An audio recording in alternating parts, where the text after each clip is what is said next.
Welcome to Weekly Digest, where we highlight the work of ministers of government as they push the administration's development agenda. Tourism businesses in Ghana will now benefit from the Kaitour app, which will make it easier for clients to search, find, book, and pay for services in Ghana. The app was officially launched on Friday last. Minister of Tourism, Industry and Commerce, Onij Walren, congratulated the creators on the initiative and noted that it will fill a gap in the development of local tourism. I want us to continue to sell and promote Market Guyana, and it's not by chance that you're seeing a cleanup campaign and you see different walkways and restoration works being done around the city. It is with a view to developing this brand of Guyana, this one Guyana that we can be proud of.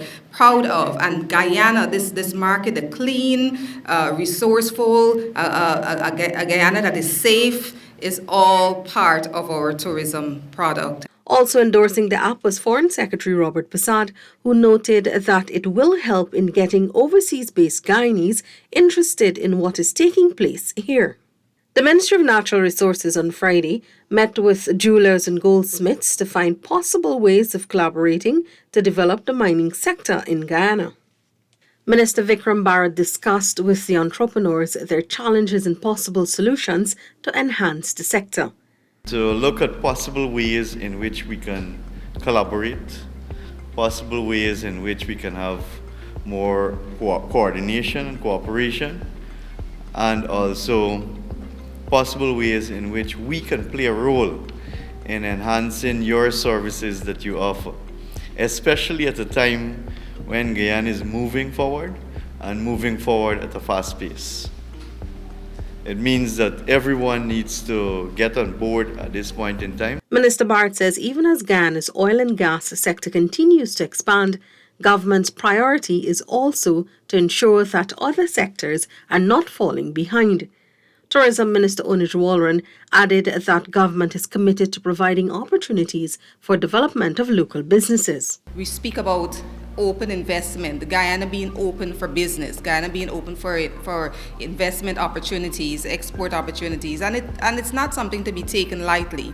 And we are doing this to give you, all of us, opportunities. The Ministry of Culture, Youth and Sport, through the National Sports Commission on Sunday last, launched an athletic sport academy. At the launch held at the Lenore Sports Ground Region 3, Minister of Culture, Youth and Sport Charles Ramson Jr.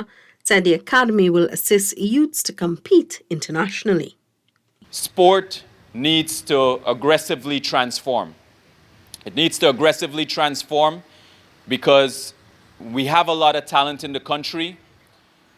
It has the potential for taking young people, all of you, to the level of being internationally competitive. But without having this vehicle that will streamline the talent, provide the support and the platform to take you to that level of being able to compete with the international athletes, we're never going to have this structured environment that creates that pool of talent from which we can choose from. That's why I'm happy that we're starting so young with the folks who are here today. The academy places emphasis on track and field and will target youths between the ages 6 to 16 from various districts across the country. Additionally, the ministry has committed to recommence the Ali and Pompey Sports Meet to ensure youths are provided the opportunity to enhance their talents. The meet, recognized by the International Olympic Committee, captures the timings of an athlete, which qualifies them to attend the Olympics. The local competition will be hosted annually, while other tournaments and meets will occur regularly. The Ministry of Agriculture on Sunday hosted its second Farmers Market Day at the Albion Estate Road in Region 6. Scores of consumers turned out to purchase fresh commodities at affordable prices. Farmers and consumers said they were thankful and satisfied with the initiative. Meanwhile, Minister of Agriculture Zulfikar Mustafa said the ministry plans to host the event at least once every month and in all regions across Guyana. I am hoping that we can, in each region of this country, we can at least have these markets once monthly. And this is a tremendous success here this morning in Region 6. There's a lot of emphasis on value-added product. We are building a number of agro-processing facilities around the country. Right here in Region 6, we are building one in Blackbush Polder.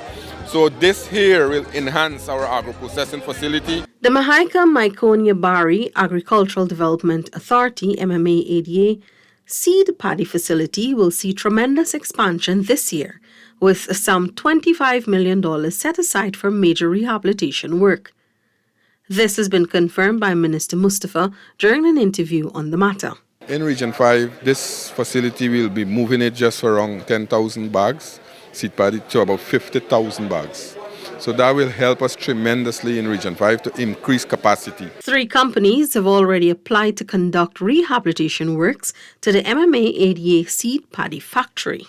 We will be starting the second phase shortly of the MMA scheme. We have started to do work there already, and this will help us to help farmers to get enough seed paddy. The Burma Rice Resource Station normally produce these seed paddy, and we also have private people who working with us to produce it, but sometimes the capacity is not there. Also, government will be investing some $39 million to undertake the cleaning and clearing of dams and canals in Region 6.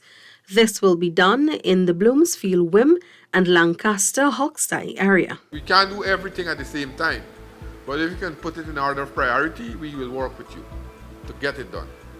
But I want to also assure rice farmers, because when it comes to time like this to reap your crop, you normally just be very anxious because you want the dams to be okay, you want your crop to come out, and I agree with you. Minister Mustafa says works will commence once the regional engineer conducts a comprehensive inspection of these areas. A $42 million water distribution system has been commissioned in Jawala Region 7, giving approximately 600 residents access to potable water. The system was recently commissioned by Minister of Housing and Water Colin Crowell. I came to this village in November last year. I addressed you like how we are speaking now. I committed to you that on behalf of this PBPC government, water will start flowing in this village from a water system by Christmas. You recall that? And so today, we are here to commission a completed investment of $42 million that see now the community or the village of Jawala, where 90% of the village are accessing potable water from a tap or from a pipeline that runs to your household. Minister Crowell announced that investments made in the water sector in Upper Mazaruni amounted to close to $100 million in just over a year. This includes the construction of the system at Jawala as well as Kamarang and Kurtuku. For 2022, we are going to be drilling a new well and developing a water system for the community of Philippi. For 2022, we are doing a similar service at Tasserine.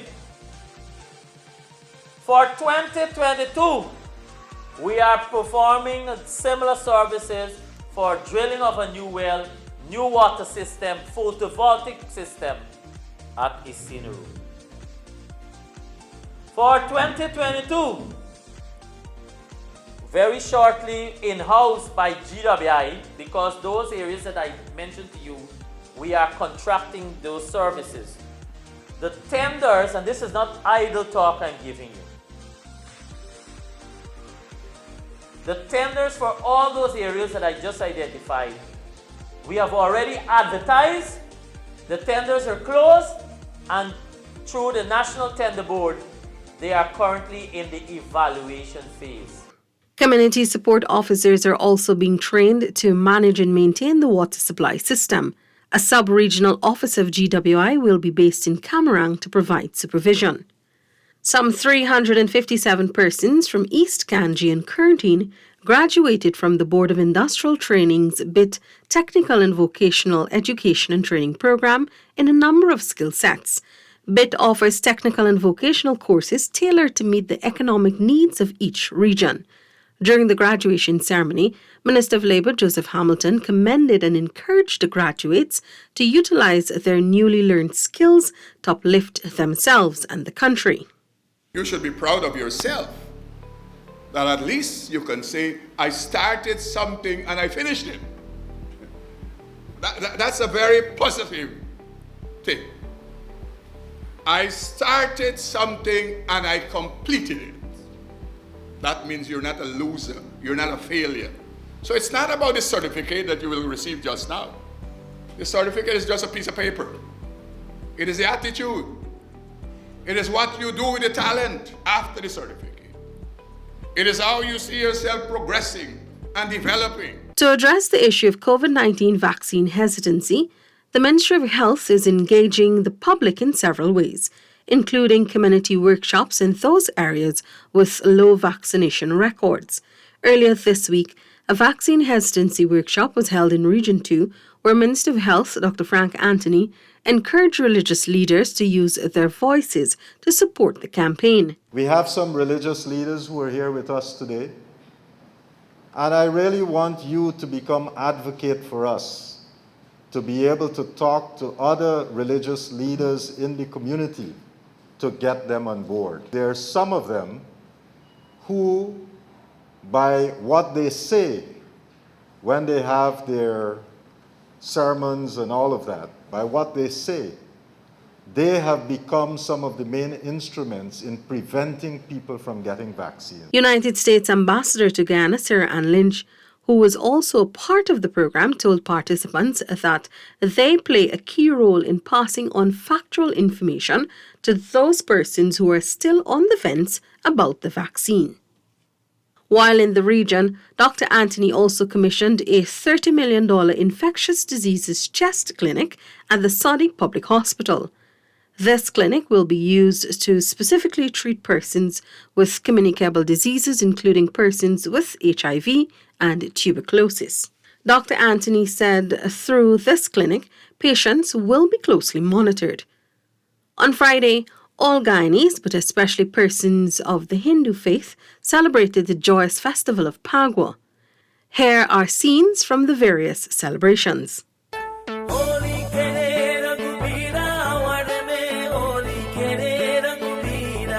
That's it for this edition of Weekly Digest. For these and other government-related information, do log on to our website, dpi.gov.gy, and our social media platforms as well. Goodbye.